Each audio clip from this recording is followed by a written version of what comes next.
Hey, Ma, I'm home.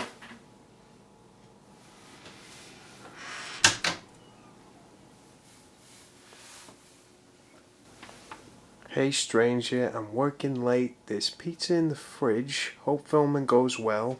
Love, Ma. Kiss, hug, kiss, hug. They always gotta work in late. It's gonna drive her frickin' nuts. And that's a frickin' shame because I really want you guys to meet her. Ugh. You know, I'm just gonna eat some pizza first before I head down there, and I kinda just want to be left alone with what I'm gonna tell you guys. So, if I could do that, if you could just cut it, that'd be great. I broke free on a Saturday morning. I put the pedal to the floor. Headed north on Mills Avenue. Hey! This is a nice setup you guys got going on here. I mean, do you think this is a good place to do this? Let me sit down. Okay.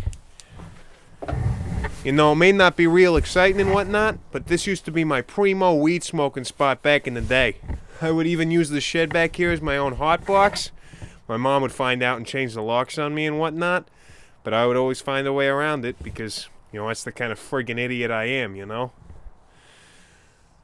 My name is John Smith. I'm finishing up my freshman year of college. I'm about 18 years old, and you're waving your hands around like an idiot. Can't you see I'm trying to do this thing here? It's really important to me. Oh, I don't need to say any of that stuff because people should have watched the last video, so y'all know who I am. I don't need to say that crap, so I'm just going to give you the straight talk. Alright, enough bullshit. Here I go. I decided to come out here to tell all of you all that I'm an asshole. Okay? I'm a fucking dirty shit sucker. I can't believe I got away with blowing up that car. I mean, we all did.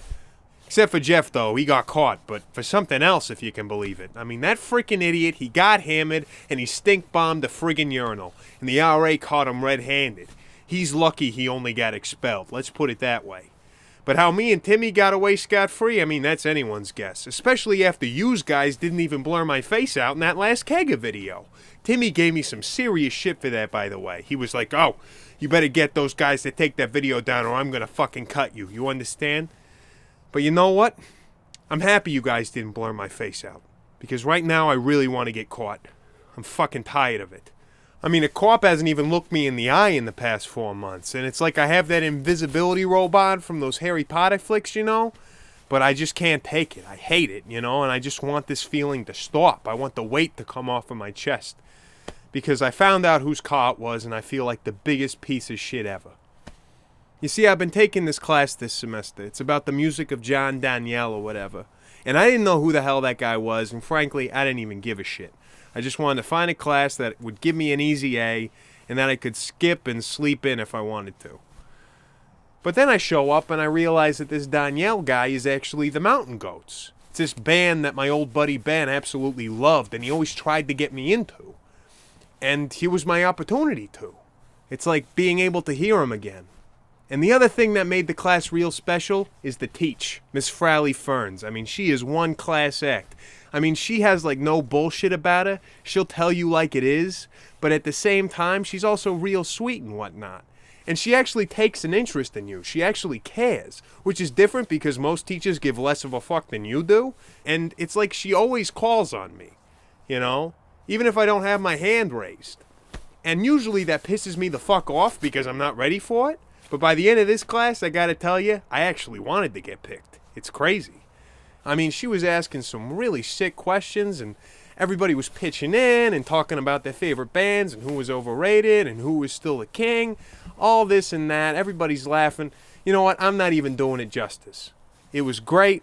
You had to be there. Wicked dope. So anyway, we start listening to some of the Mountain Goats music. And I gotta tell you, this John Danielle guy has a voice that could scare the hair off a pooch. I'm just going to leave it right there, you know. So it didn't really settle with me right away at the start, you know. It was a bit too much to handle. But as she kept playing more songs, I kind of got used to it, you know. But nothing really blew me away. That is, until I heard the song, The Best Ever Death Metal Band Out of Denton. I swear to God, when I heard this song, it's like I heard Ben. And I almost started to tear up right there in the class. I almost lost it. But, I tried to keep it together. And I tried to get into the song. And it floored me. It blew me away. I felt really inspired, And some fuckholes in that class said, I don't like how crappy it sounds. It sounds really cheap. And I just got really fucking pissed and said, fuck you. You don't know what the fuck you're talking about. And Frowley was like, yo, you need to calm down. You're going to have to leave. So, I did that. I got really passionate, because it was Ben. So, rest assured, the 3 hours of that class, they just swam right by. It was great. And for the first time, I couldn't wait for the next class, and I even couldn't wait to do the damn homework. Frowley's assignment was to pick a song that we hadn't heard in class and just write a paper about it. So since Ben's death metal song was out of the question, I just picked another track off the same CD. And the one I picked was Color in Your Cheeks. Fucking gorgeous song. Just absolutely beautiful. And the thing about this Danielle guy, I gotta say, is he really knows how to take me back. And not just to when Ben was still alive, although he's pretty fucking good at that. But to last year, to the very first day I ever hung out with Dan, Jackie, and Brad. Did you see?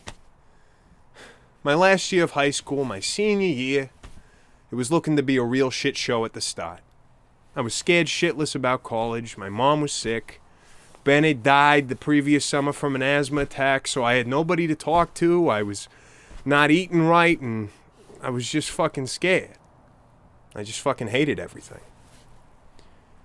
And then out of the blue, Dan comes over to me during lunch and invites me over to his table. And I was shocked. And I gotta say, those three talked to me like I had always known them. They dropped out of nowhere and they put color in my cheeks, man. And that's what that song's all about. That's what Danielle's trying to get on, He's talking about how good can come out of any corner, and even though it may not last forever, it always stay true in your heart, So I just got so caught up in the feeling of that song that I just had to tell somebody. So I finished up the paper, I handed it in, and then I knew Timmy was going to be going to a party. So I thought I'd go race to catch him and tell him about how I felt about the song. I had never reached out to him before, and things were a little tense given the last Kega video and, how he felt about that. And, we usually just got shit-faced together. We didn't open up and talk about our emotions and whatnot.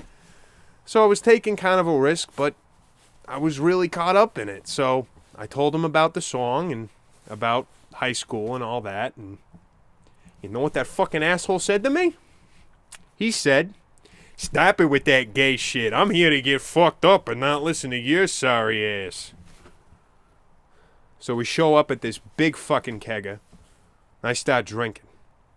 By the fifth or sixth shot, I realize that I'm spitting in my old friends' faces by associating with this toothless, gay-hating, skinhead fuckface. So I go over to him and I clock him right in the jaw. He falls like a sack of potatoes. I hurt my hand pretty bad, but it ain't no thing. The whole crowd went fucking nuts, so I got the hell out of there. So the next day, it's the next class. And Frowley, she loved my paper so much, she actually read it aloud to the entire class. And she made me sound a lot smarter, too, I gotta say. She's wonderful. Love her. So the class ends, and I decide to go over to Frowley to talk to her as we're walking out, and I thank her for the read, and she thanks me for the paper. I mean, I've never done this before. This is a first for me. So we start walking out together, and when we get outside, Frowley pulls a helmet out of her backpack. She puts it on her head, and then she goes over to the bike rack, and she starts taking a lock off a 12-speed. So this, got me feeling a little curious, So I ask her, don't you think it's a little chilly to be cycling around this time of the year at night, And then she turns to me and she says, John, I have no choice. Some fuckers blew up my car.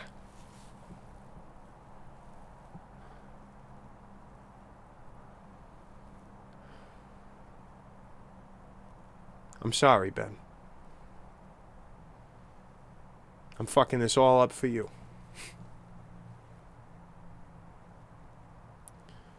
I'm gonna go turn myself in. Thanks, guys, for all this.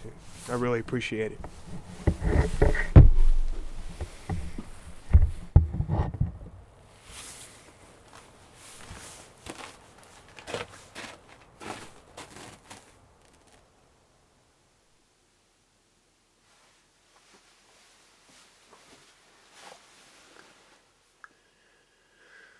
We cleared a space for him to sleep in, and we let the silence that's our trademark make its presence felt.